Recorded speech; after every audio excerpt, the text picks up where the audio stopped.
how the 10 horns of Daniel 7 are rising right now. What if the war council on tonight's news is the exact beast Daniel sealed in a night vision? 26 centuries ago, he watched a fourth kingdom rise, dreadful, terrible, and strong exceedingly, with 10 horns crowning its head. Then a smaller horn pushed up among them, with the eyes of a man and a mouth speaking great things. Daniel chapter 7 has been sitting in your Bible the whole time, waiting. Tonight, I want to lay that vision beside the headlines and ask one careful question.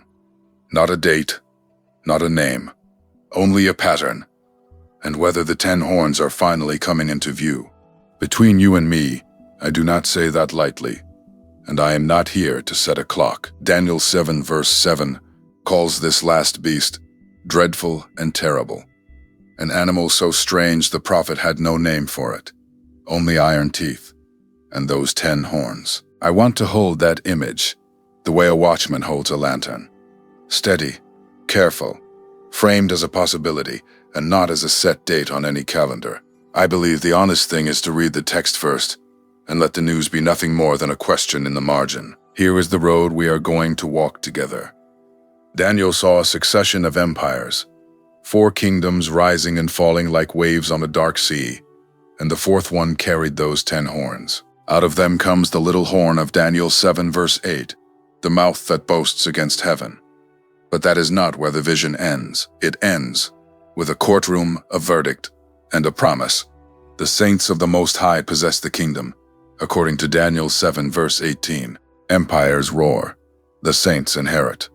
Hold on to that, because the whole video bends toward it. We are going to walk it slowly. The 4 beasts first, then the 10 horns, then the little horn, then the courtroom where a judge older than every empire finally takes his seat.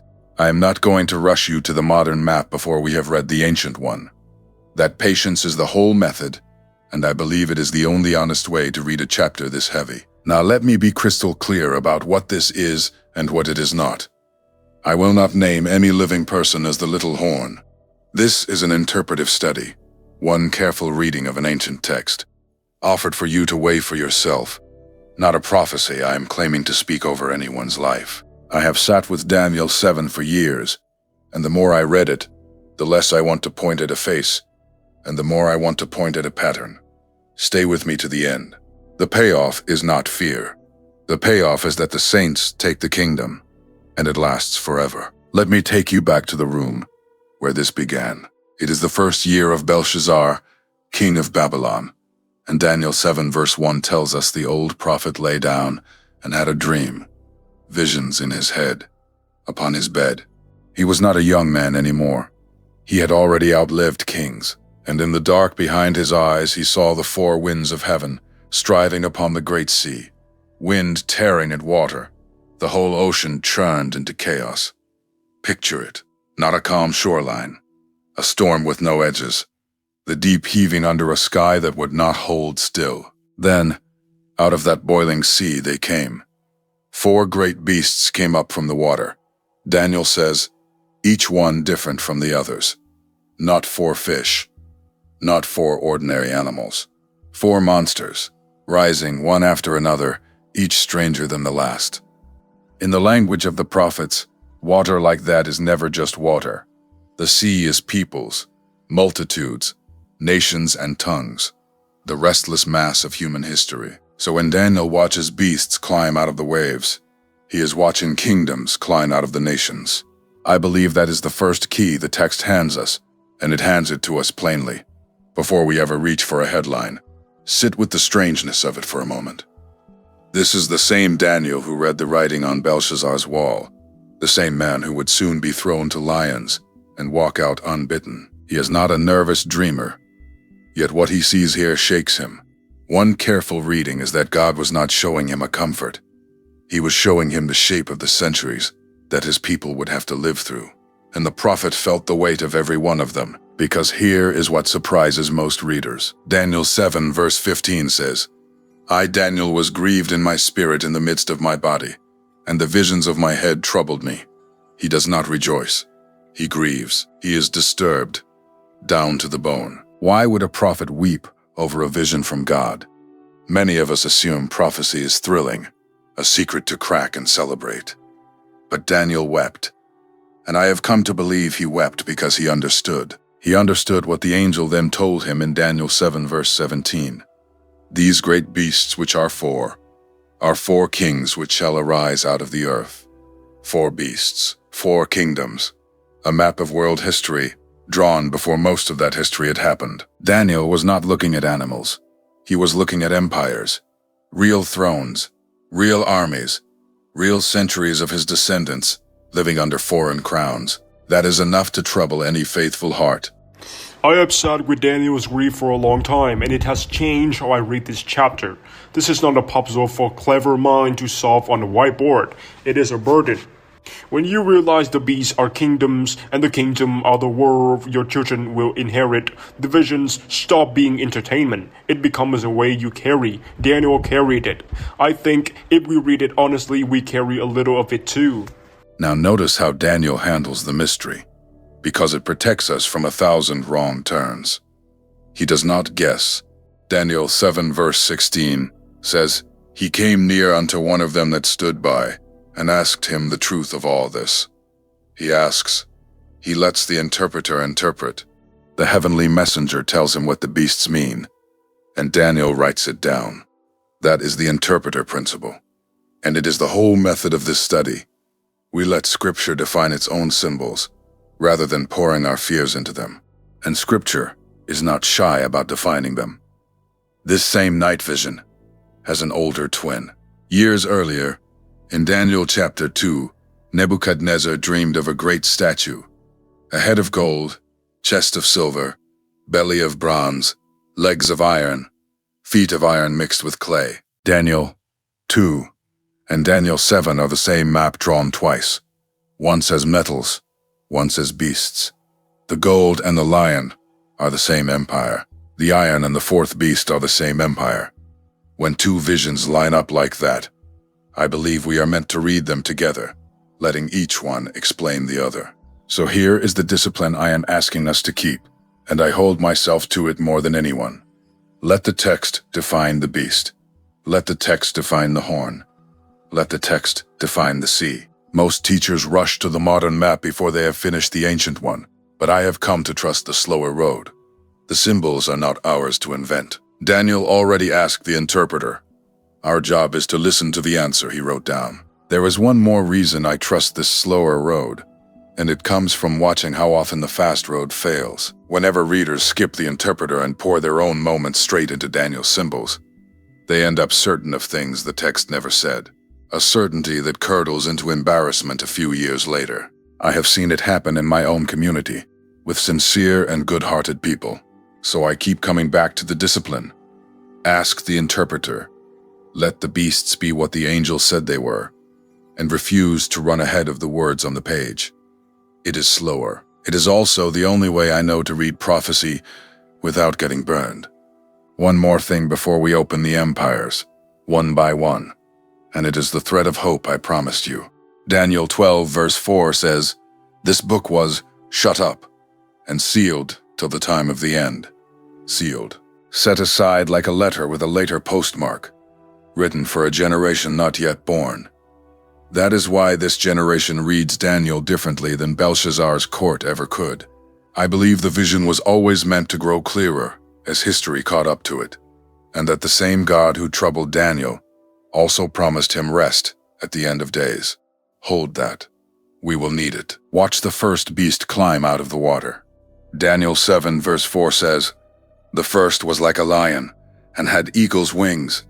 A lion with the wings of an eagle, the king of beasts, joined to the king of birds. Power on the ground and power in the sky, welded into one animal. Ancient Babylon carved exactly that creature into its walls and its gates. Winged lions guarding the throne of Nebuchadnezzar. Daniel did not have to guess which kingdom this was. He walked past those carvings every day. I believe God chose an image the prophet could recognize on his own street. And the twin vision confirms it. In Daniel 2, the statue's head was gold, and Daniel told the king plainly, Thou art this head of gold. Babylon was the golden empire, the lion with wings, the first of the four. Two visions, one kingdom. When the metals and the beasts point at the same throne, I have come to trust that we are reading the map correctly. This is the interpreter principle in action, the text naming itself, so we do not have to. Then, something strange happens to the lion. Daniel watches its wings get plucked, and it is lifted up from the earth and made to stand upon its feet as a man, and a man's heart was given to it. The proud beast is humbled into something almost human. Many of us hear an echo of Nebuchadnezzar himself here. The king who lost his mind grazed like an animal in the field, and then, when he lifted his eyes to heaven, was given his heart and his kingdom back. I sit with that image a while. Even the golden empire had to be taught that heaven rules. The lion was strong, but it was not sovereign. Now, the second beast rises, and it is hungry. Daniel 7 verse 5 says, Behold another beast, a second, like to a bear, and it raised up itself on one side, and it had 3 ribs in the mouth of it between the teeth of it, and they said thus unto it, Arise, devour much flesh. A bear is not elegant like a lion. It is heavy, slow, and it wins by sheer mass. It does not need to be clever. It just keeps coming, and it eats. Look closely at how it stands, because the detail is not decoration. The bear raised up itself on one side. When I first traced this out, that small phrase stopped me. It means the beast was lopsided, stronger on one flank than the other. History remembers this empire as Medo-Persia. 2 peoples yoked together, and the Persian side grew dominant over the Median side, one shoulder higher than the other. Daniel saw the imbalance centuries before Cyrus ever made it real. That is the kind of precision that makes me read the rest of the chapter slowly. And the 3 ribs in its teeth. A bear with a mouthful of bones is a bear that has already fed. Persia swallowed kingdom after kingdom. Lydia, Babylon, Egypt. 3 great conquests clenched in its jaws, and still the command came. Arise, devour much flesh. Its appetite was not finished. I do not want to overread a single image, but here is where I land. The Second Empire teaches us that raw hunger can rule the world for a season.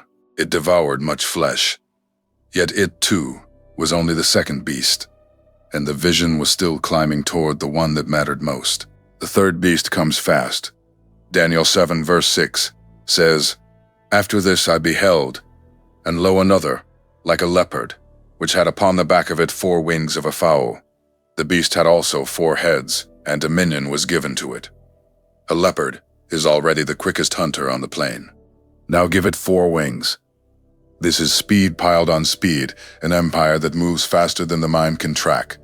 Where the bear was slow and heavy, this beast is a blur. History gave that blur a name, Greece, and one young man at the head of it. Alexander of Macedon marched from Greece to the edge of India in a handful of years, faster than any conqueror the world had seen. 4 wings for a kingdom that seemed to fly. But then look again at the beast. It has 4 heads, not 1, 4. When I first noticed that, I asked the same question you might be asking. Why would a single empire need 4 heads?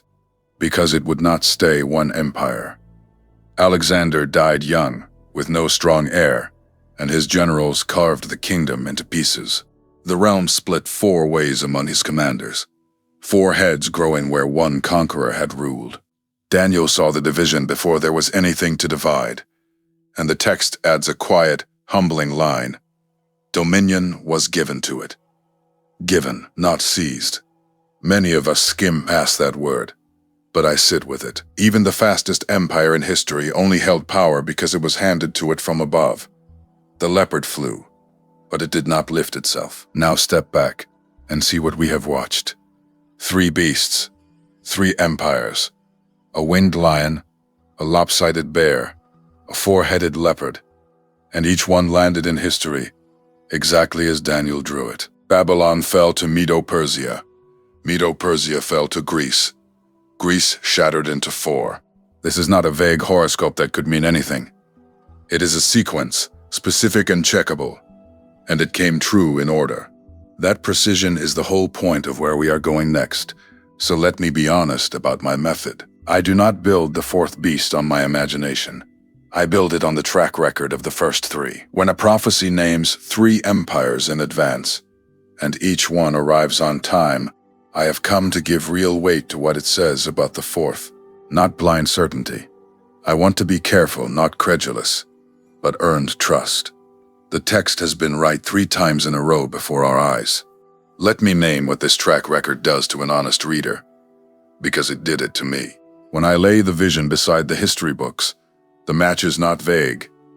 Babylon, the winged lion, ruled and fell. Medo-Persia, the lopsided bear, rose exactly as the imbalance predicted and swallowed its 3 ribs. Greece, the 4-headed leopard, flew across the world and then split 4 ways at Alexander's death. 3 for 3, in the right order. I am careful by temperament. I do not hand my trust to just anyone. But 3 fulfilled predictions in a row earn a hearing for the 4th. That is not gullibility. That is simply weighing a witness who has already told the truth 3 times. And here is the thing that keeps me reading late into the night. The first 3 beasts are finished. They are history. You can visit their ruins. But the 4th beast, as we are about to see, carries features that history has not yet fully closed. The 10 horns, the little horn, the courtroom that has not yet convened. Most teachers treat all 4 as ancient and done. I have come to a different place. 3 are sealed in the past, and 1 is still an open book. The unfinished beast is the one we have to read most carefully of all. Now the 4th beast rises, and Daniel runs out of animal names. Listen to how he strains for words in Daniel 7 verse 7. A 4th beast, dreadful and terrible, and strong exceedingly. And it had great iron teeth. It devoured and brake in pieces, and stamped the residue with the feet of it. The lion he could name. The bear he could name. The leopard he could name. But this one, it is only dreadful and terrible. A creature so far outside the natural order that the prophet describes it by the fear it produces, rather than by any shape he knows. And notice its teeth. Iron. Where the earlier beasts tore with claw and fang, this one bites with metal. Later, in Daniel 7 verse 19, the prophet is still fixated on it, asking about the 4th beast, whose teeth were of iron and his nails of brass, which devoured, brake in pieces, and stamped the residue with his feet. Iron teeth, brass nails. This is not an empire that merely conquers. It grinds. It breaks things into pieces and then stamps on whatever is left. I have read that line many times, and it never softens. Here is what I want you to hold on to. Daniel says this beast was diverse from all the beasts that were before it. Diverse. Different in kind, not just in degree. The first 3 were variations on the same theme. A kingdom, a throne, a conqueror. The 4th is something else. It does not simply beat the others.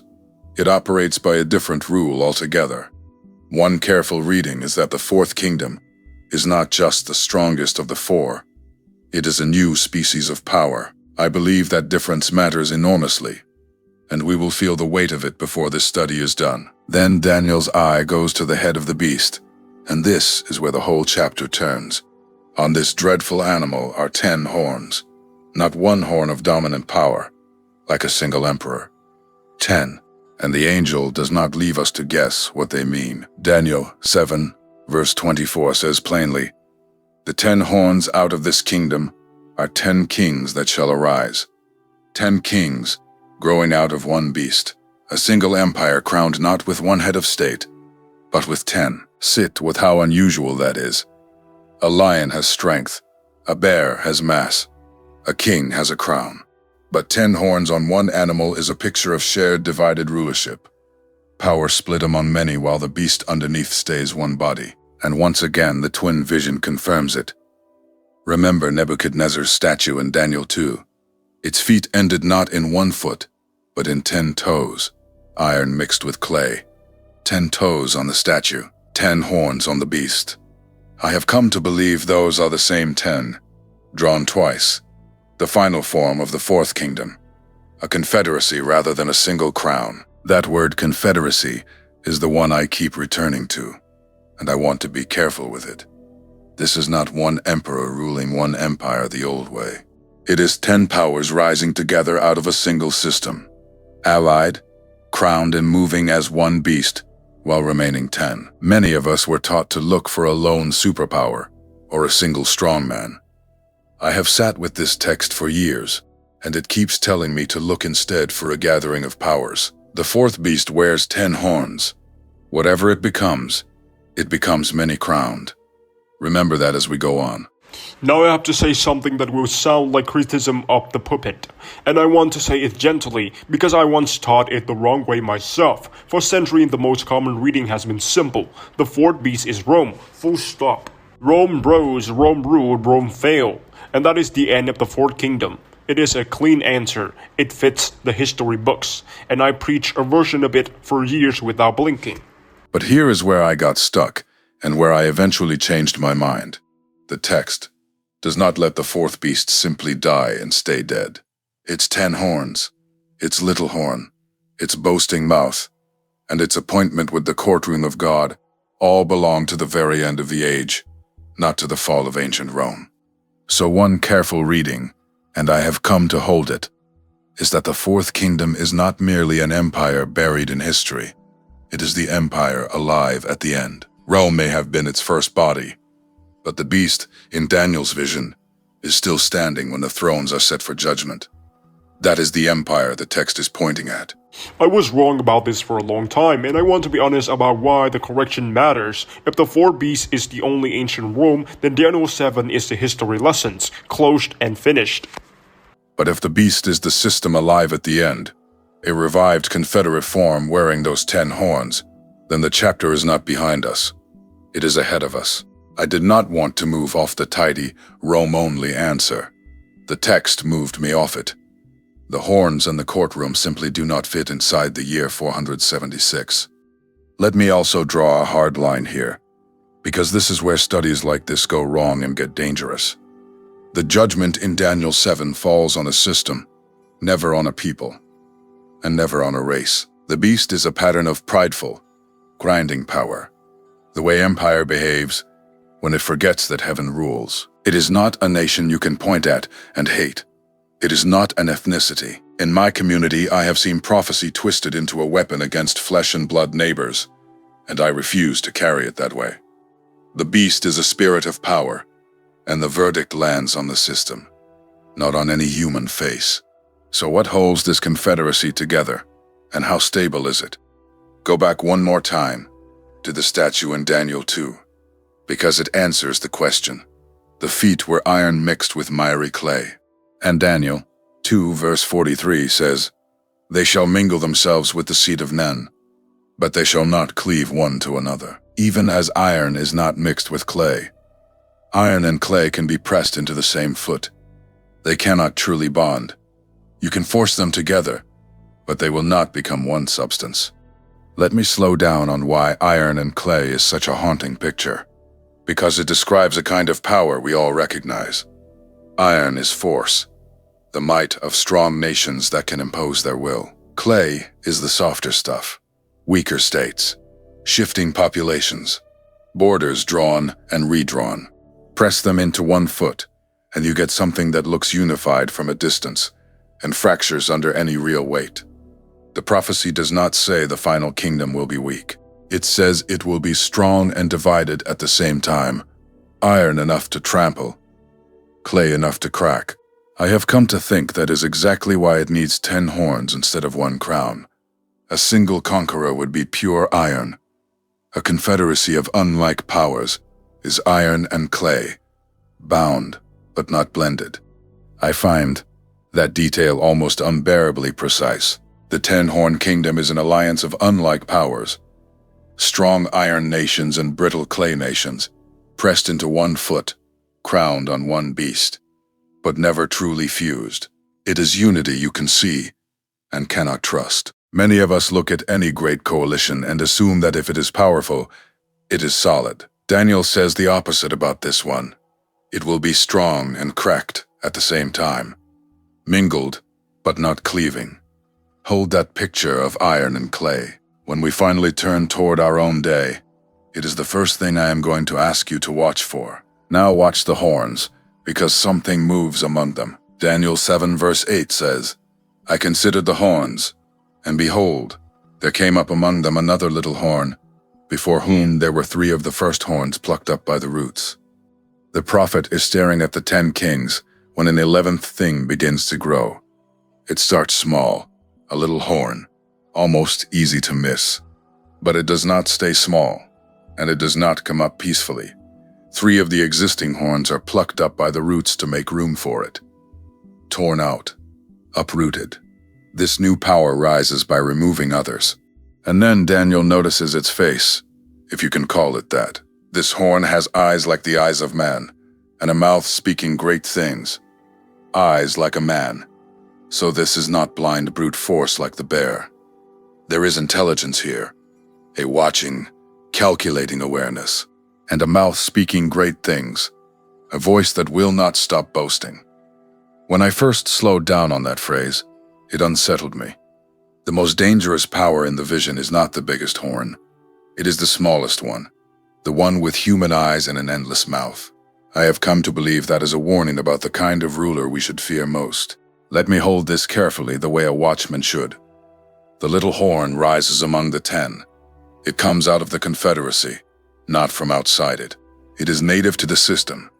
It uses the 10 kings as its soil. I am not pointing at anyone alive when I say that. I am describing the shape the text draws. A small beginning, 3 rivals uprooted, human cunning, and a mouth that magnifies itself. That is the profile Daniel gives us. And for now, the profile is all I want us to see. The face stays hidden. The pattern is what speaks. Then the little horn opens that mouth, and the vision turns from politics to something far darker. Daniel 7 verse 25 says he shall speak great words against the Most High, not merely against other kings, against heaven itself. This horn does not stop at conquering nations. It sets its voice against God. Here is where mere ambition curdles into blasphemy. The little horn is a boaster who eventually aims his boast upward, at the throne of the Most High. And the same verse tells us who pays for that boasting. He shall wear out the saints of the Most High. Wear out. Not annihilate in a single blow. Wear out. The way water wears down stone, the way pressure grinds down the faithful over long and exhausting years. I sit with that phrase because it is honest about how precursions usually feels. It is rarely one dramatic battle. It is the slow exhaustion of holding your fate when everything around you is designed to tire you out. Between you and me, that is a suffering many believers already understand in their bones. There is one more move, and it is the most cunning of all. Daniel 7 verse 25 says he shall think to change times and laws. Think to change times and laws, to rewrite the very calendar and moral order that belong to God. He wants to reset what is sacred, to move the appointed times, to redraw the line between right and wrong. Notice the word think. He intends it. He reaches for it. But intending is not the same as achieving. I have come to read that little word as a mercy hidden in the warning. The horn will try to seize what belongs to God, and heaven has already set a limit on how far the trying will go. So how long does the little horn get? The vision gives an answer, and it is deliberately strange. Daniel 7 verse 25 says, the saints shall be given into his hand, until a time and times and half a time, not a date, not a year on a calendar, a measured sealed interval, written in a riddle of times. Scripture hands us a length without handing us a start. And I believe that restraint is on purpose. Let me be plain about what I am not doing with that phrase.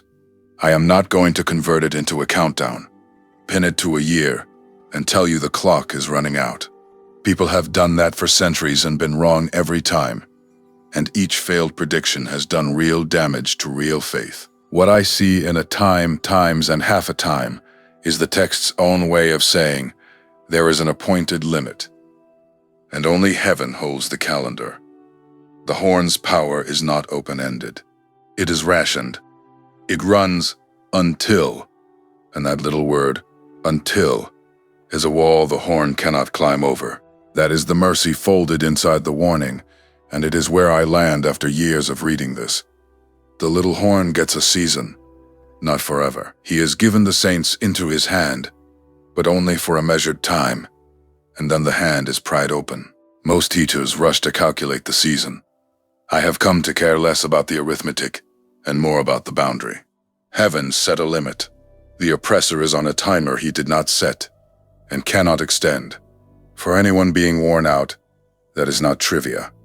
That is oxygen. Now I owe you the most important guardrail in this entire study, and I want to say it slowly. I will not name any living person as the little horn or the Antichrist. Not a president, not a prime minister, not a pope, a general, or a billionaire. The moment a study like this points at a human face, it stops being watchman's work and becomes accusation. And accusation is not our assignment. I have watched prophecy turned into a dart thrown at people someone already disliked, and I refuse to throw it. Here is the discipline instead. A watchman describes what he sees on the horizon. He does not invent names to fit his fears. Daniel gives us a pattern. A small rise, 3 rivals uprooted, human cunning, a boasting mouth, a war on the calendar of God, a season of wearing out the faithful. We can study the pattern with our eyes wide open. We simply do not assign it to a living person, because the text never does, and because we are not qualified to. Between you and me, the temptation to name someone is strong.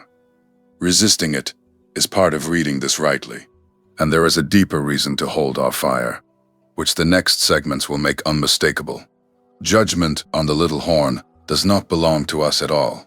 Daniel 7 does not end with a mob or a manhunt. It ends with a courtroom, thrones set, a judge seated, and a verdict that no human hand carries out. The little horn is not ours to condemn. He is summoned before the Ancient of Days. So we watch the pattern, we name no one, and we leave the sentence where it belongs, with the only judge who can see the heart.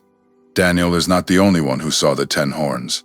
Centuries later, on the island of Patmos, the Apostle John saw them too, and his vision answers Daniel's like a second witness in the same courtroom. Revelation 17 verse 12 says, "The 10 horns which thou sawest are 10 kings, which have received no kingdom as yet, but receive power as kings 1 hour with the beast." 10 horns, 10 kings, the exact same count Daniel gave, now confirmed by another prophet in another century, staring at the same beast. Look at what John adds, because it sharpens everything. These 10 kings have received no kingdom as yet. As yet, meaning, at the time John was writing, they had not risen. They were still future. The 10 horns were not 10 emperors already on their thrones. They were a company of rulers waiting in the wings of history. And when they finally rise, they receive power as kings 1 hour with the beast. 1 hour. A single short prophetic season in which they hold real authority alongside the beast. I sit with that as yet for a long time. It tells me the 10 king moment was never meant to be found in the past. It was reserved. Let me hold that carefully, the way we have held everything else. I am not announcing that the hour has struck. I am simply pointing out what John saw.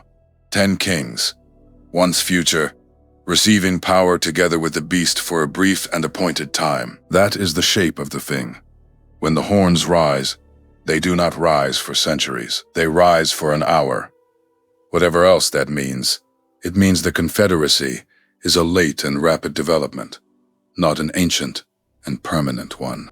Now John shows us how these 10 kings behave, and it is chilling in its unity. Revelation 17 verse 13 says, "These have one mind, and shall give their power and strength unto the beast." One mind. 10 separate crowns, and yet a single will. They do not argue their way into the beast's service. They agree their way into it. And then they do something almost no king in history has willingly done. They give their power and strength away, handing their own sovereignty up to the beast. Think about how strange that is. Kings guard their power. They fight and scheme to keep it. Yet these 10 surrender theirs, voluntarily, into the hand of the beast. One careful reading is that this is the great danger of a confederacy.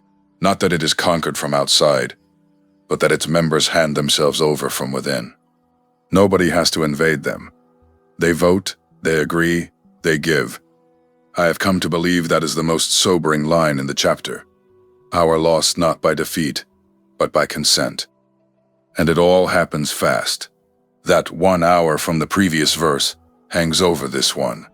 The 10 kings come to one mind and surrender their strength within a short prophetic season. The hour of the beast.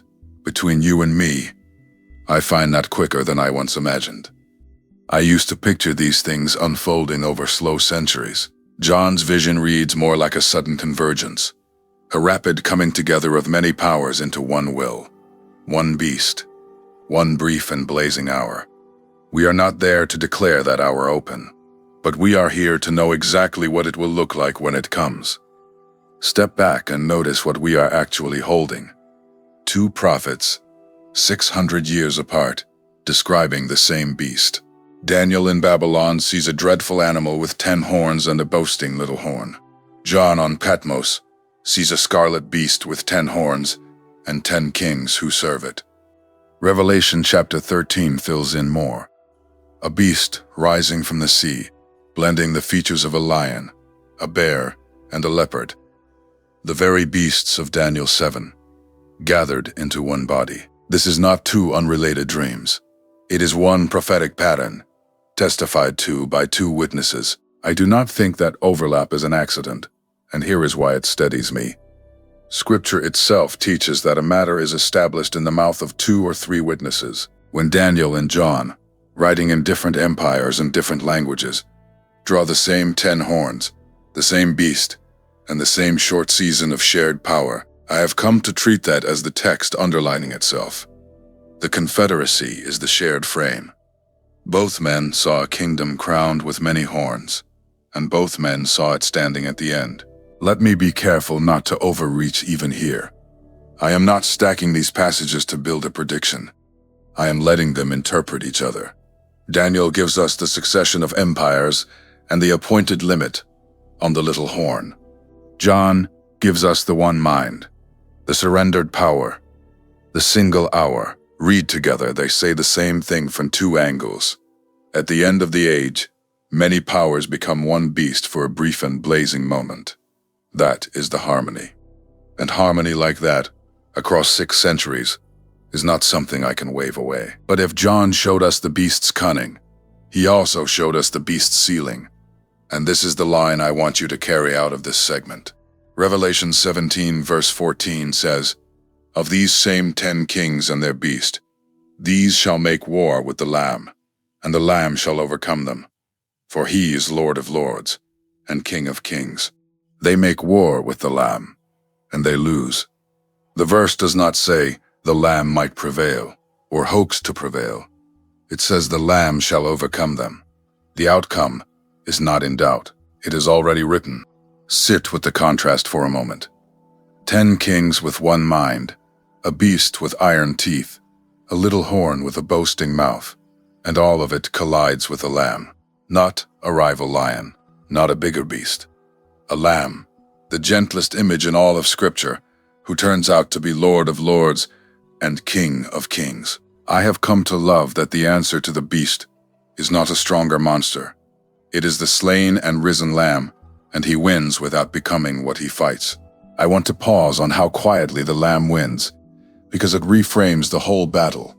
The beast fights the way beasts fight, with iron teeth, with a boasting mouth, with 10 kings surrendering their strength into one grasping hand. And the lamb answers not by outroaring the beast, but simply by being who he is, Lord of lords and King of kings. He does not have to become a bigger monster to overcome the monsters. His victory flows out of his identity, not out of his violence. I have sat with that for a long time, and it has changed how I carry myself in a hard world.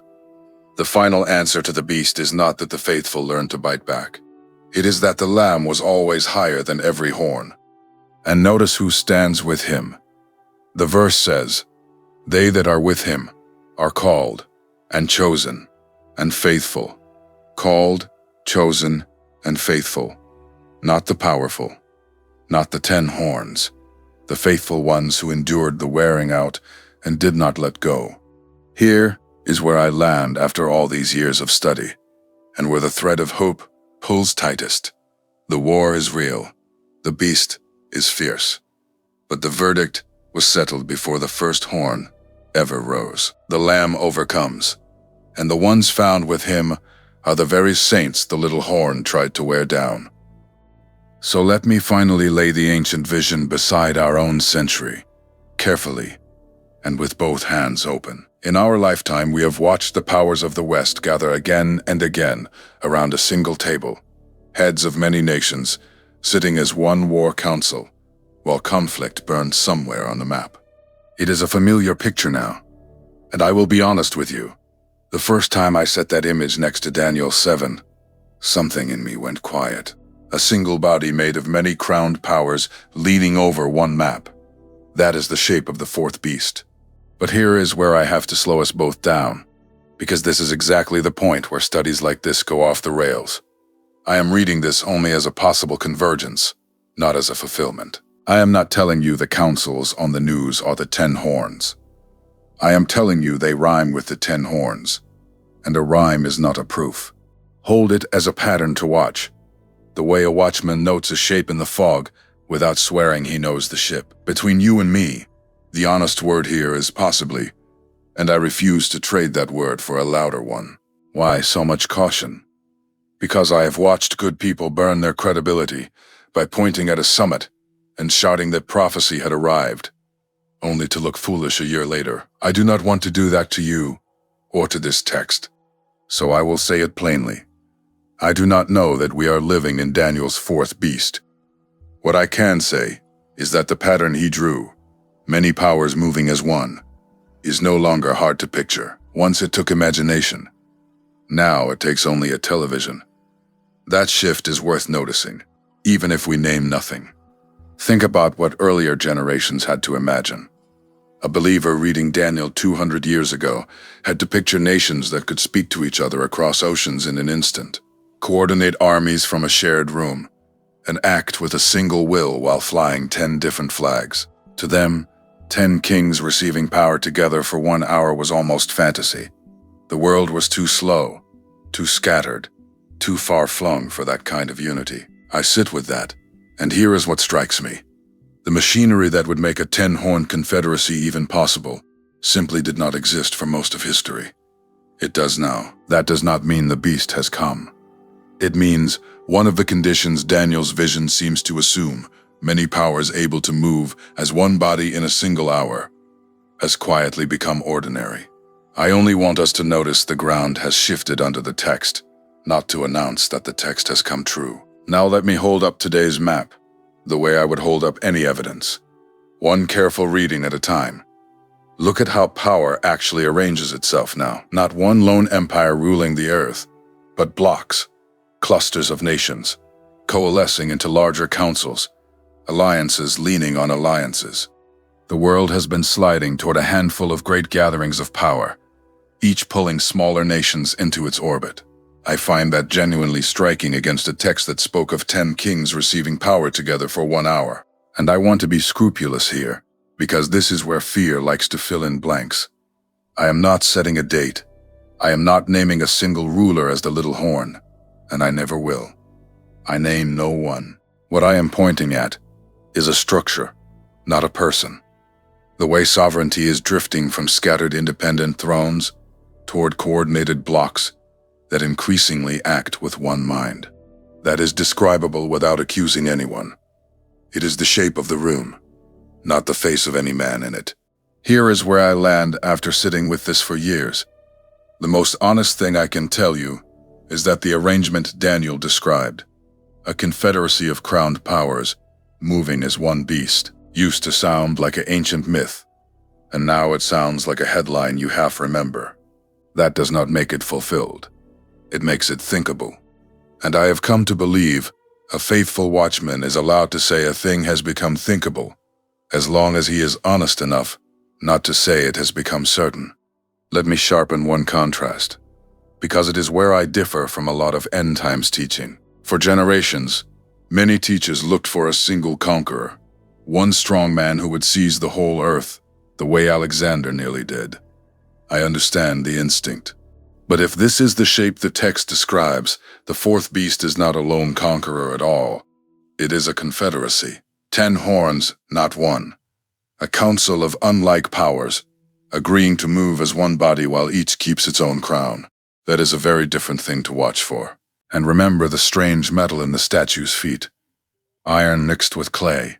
Hours pressed together that shall not cleave one to another. If today's blocks are anything like that pattern, they will look exactly this way. Strong nations and weaker nations, bound into the same coalition. Powerful and brittle at the same time. Capable of acting together yet never truly fused. When I watch great alliances strain and crack even as they expand, I do not shout that prophecy is here. I simply note that the iron and clay shape is not hard to see. Alliances of unlike powers, mingled but not cleaving. Now I have to correct something in my own language, because precision is a form of honesty. It is lazy to say, they are gathering the nations. A vague they is how conspiracy talk begins, and I will not do that. If I mean the coordinated councils of Western governments, I should say so. If I mean the rival bloc forming among other great powers, I should say that instead. Name the alliance you mean, or say nothing. I would rather underclaim and be precise than overclaim and be reckless. So I name structures I can point to, and I leave every human heart out of my verdict. Now feel the pull of the sequence, because this is the part that keeps me up at night. And I mean that as confessions, not predictions. In Daniel's vision, the order is fixed. First the 10th horn, then the little horns rising among them. The horns come first. The confederacy assembles, and only after it is standing does the small, cunning power push up through it and uproot 3 of the others. That is the text's own order. So here is the thought I hold, and I hold it as a possibility and nothing more. If a confederacy of powers were ever to fully take that 10-horn shape, then Daniel's sequence would say the little horn is the next thing to watch for, not the first thing, but the next. I am not telling you it is happening. I am telling you what the text says would come next, if the earlier piece were ever in place. And even then, I still refuse to name any living person. The sequence I can read. The face I cannot and will not assign. Let me close this segment the way a watchman should close his report. With caution, not with a verdict. I will not tell you the pattern settles anything, and I will not reach for words like undeniable. Those words belong to people selling certainty, and certainty is not mine to sell. Keep the reading where it belongs, at the level of systems and the level of the text. A pattern that used to be unimaginable has become imaginable. That is all I am claiming. Where it goes from here, I do not know. So I hand it back to you. Weigh it for yourself. That is a watchman's whole job. Point at the shape on the horizon and let you decide what you are looking at. And let me add one more guardrail, because I have learned it the hard way. Every generation of believers has looked at its own headlines and wondered if the beast was standing in the doorway. Some were sure the empire of their day was the final one, and they were sincere, and they were mistaken. I hold that long history of honest mistakes in front of me like a warning label, because it keeps me from mistaking my own moment for the last moment. Maybe the shapes I am pointing at will sharpen into Daniel's beast in the years ahead.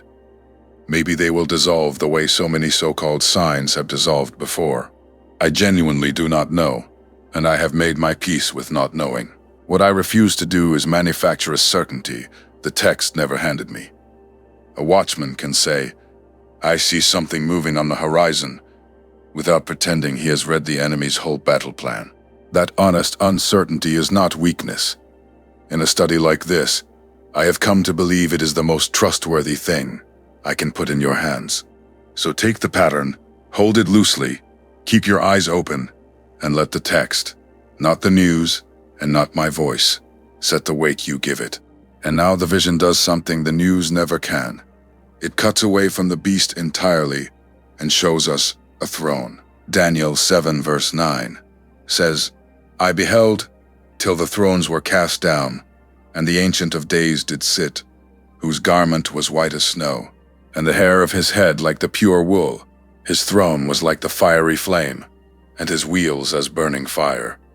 After all the beasts, after all the horns, the camera of the vision lifts, and there is God, seated, the Ancient of Days, older than every empire, calmer than every crisis.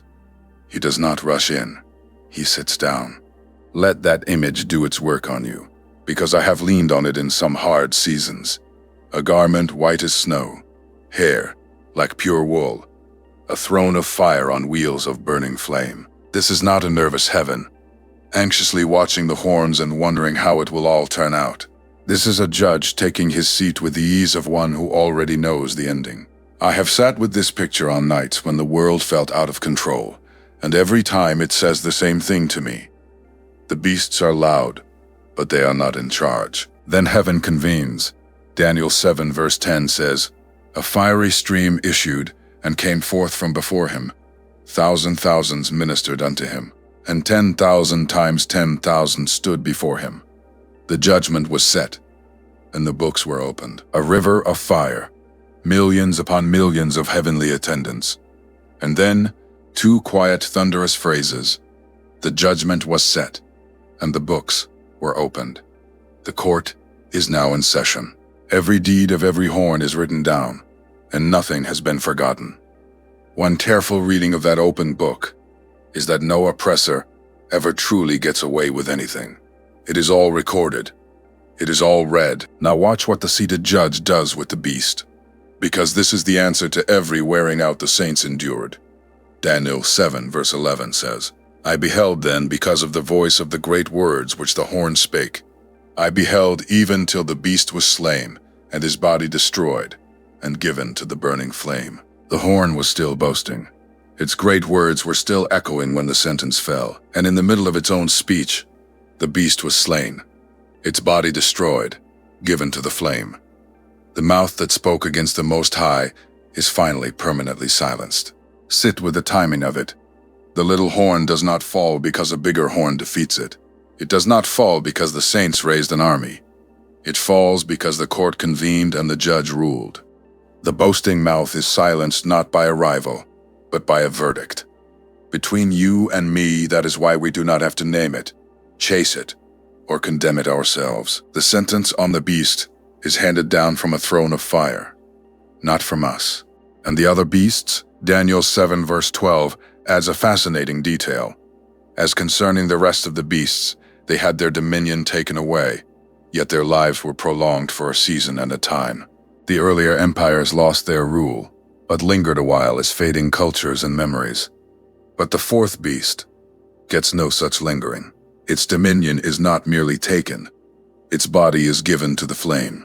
I have come to read that difference as the whole point of the courtroom. Every empire loses its throne eventually, but the final, blasphemous beast is ended outright by the word of the Ancient of Days. And then, into that firelit courtroom, someone arrives. Daniel 7 verse 13 says, I saw in the night visions, and behold, one like the Son of Man came with the clouds of heaven, and came to the Ancient of Days, and they brought him near before him. After four beasts that clawed their way up out of a churning sea, here comes one who does not rise from the water at all. He comes with the clouds of heaven, from above, not from below. Where the beasts were monstrous, he is, like the Son of Man, human in form. And he is brought near, escorted right up to the throne of fire. I never read that verse quickly, because of where I first truly heard it. It was the phrase Jesus chose for himself when he stood before the high priest and was asked if he was the Christ. He answered by pointing straight back to this scene, the Son of Man coming with the clouds. When I realized that, Daniel 7 verse 13 stopped being an obscure old vision and became the very self-portrait Jesus reached for on the night he was condemned.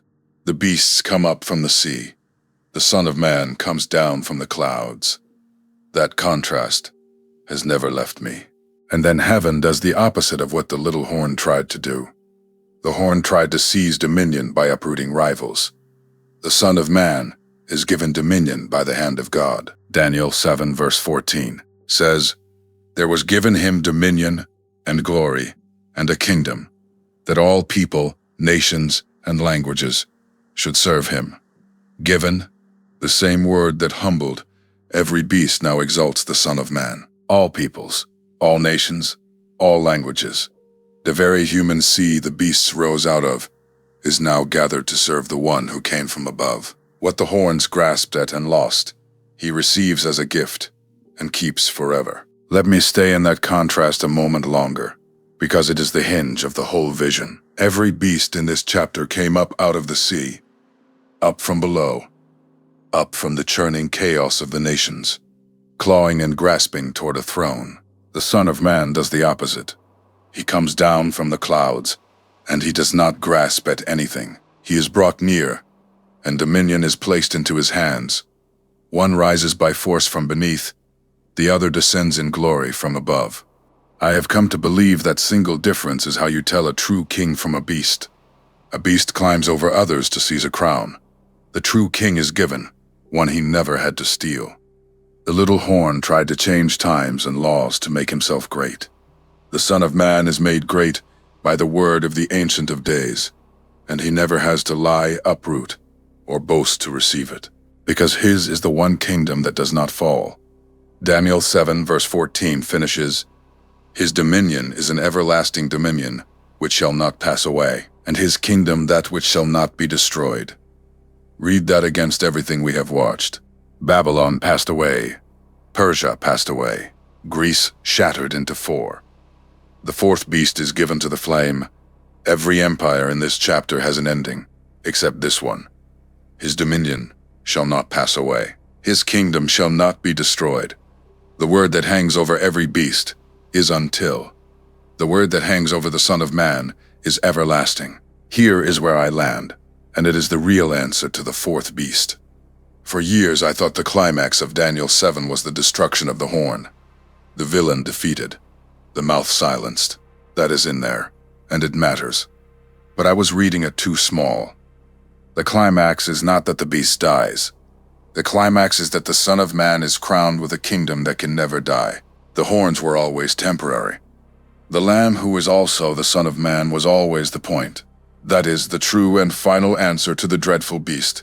Not merely that evil ends, but that an everlasting kingdom begins, and it belongs to him. And now the vision turns and looks straight at the faithful, at the ones who were worn out, and it gives them the last word. Daniel 7 verse 18 says, "But the saints of the Most High shall take the kingdom, and possess the kingdom forever, even forever and ever." Read that slowly, because it is the promise the whole chapter was bending toward. The beast does not keep the kingdom. The 10 horns do not keep the kingdom. The little horn, for all its boasting, does not keep it. The saints take the kingdom, and they do not merely borrow it for a season. They possess it forever, even forever and ever. Look at how the courtroom rules for them. Daniel 7, verse 22, says the Ancient of Days came, and judgment was given to the saints of the Most High. And the time came that the saints possessed the kingdom. Judgment was given to the saints. The very people the horn tried to grind down are handed the verdict and the inheritance. I have come to believe this is why we never had to name the little horn or condemn anyone ourselves. The court already settled it, and it settled it in favor of the faithful. The saints who endured the wearing out are the saints who possess the kingdom. I want to speak to whoever needs this, because I know some of you are tired. Daniel 7 verse 27 says the kingdom shall be given to the people of the saints of the Most High, whose kingdom is an everlasting kingdom, given to the people, to ordinary, faithful people who held on. If you grew up in a tradition that taught you to endure, that taught you God's justice can feel slow but is never absent, then this verse is speaking straight to your ancestors and to you. The little horn's whole strategy was to wear you out. The verdict of heaven is that the ones worn out are the ones who inherit. The endurance of the saints is not wasted. It is the very thing that outlasts the beast. Sit with the strange arithmetic of this chapter for one more moment, because it is the arithmetic of hope. The beast got iron teeth. The little horn got a boasting mouth and a season to wear the saints down. The 10 kings got 1 hour of shared power. And what did the saints get? A word the beast never received. Everlasting. The horn's time was measured. A time, times, and the dividing of time, but the kingdom given to the saints has no such limit. I have gone back to that contrast again and again in seasons when the faithful seem to be losing, and it steadies me every time. The oppressor is always on a clock. The oppressed who hold on to God are handed a kingdom with no clock at all. That is not wishful thinking. That is the plain shape of Daniel's vision. The loud ones are temporary, and the faithful ones are forever. And notice who does the giving. The saints do not seize the kingdom the way the little horn tried to seize it, uprooting rivals and grasping for a crown. The kingdom is given to them from the throne of the Ancient of Days, the same way dominion was given to the Son of Man. I find real comfort in that word given. It means the inheritance does not depend on the saints being strong enough to take it by force. It depends on the judge being faithful enough to hand it down. Many of us have spent our lives being told to fight for a seat at a table that kept moving. Here, the table is set by God, and the seat is given, not grabbed. If you have grown weary of fighting, let that word rest on you. Given.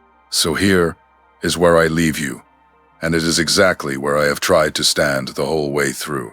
This has been an interpretive study, one careful reading of Daniel 7, offered for you to weigh, not a date I have set, and not a name I have assigned. I have pointed at a pattern on the horizon and refused to point at any living face, because that is a watchman's job and a watchman's limit. I believe the 10 horns are worth watching. I believe the little horn is worth understanding. And I believe, more than any of it, that the saints take the kingdom in the end. If you have stayed with me this far, then you have been watching too, reading the text with open eyes and an honest heart. So do one thing for me. If you see the pattern, comment the word watching and tell me plainly what you are seeing and what you are still weighing. I read them, and if this study helped you hold both the caution and the hope, send it to one person who takes prophecy seriously, one who will study it, not just fear it. The beasts roar for an hour. The Ancient of Days is seated, and the saints of the Most High shall take the kingdom, forever, even forever and ever. Stay faithful. Keep watching. I will see you in the next one.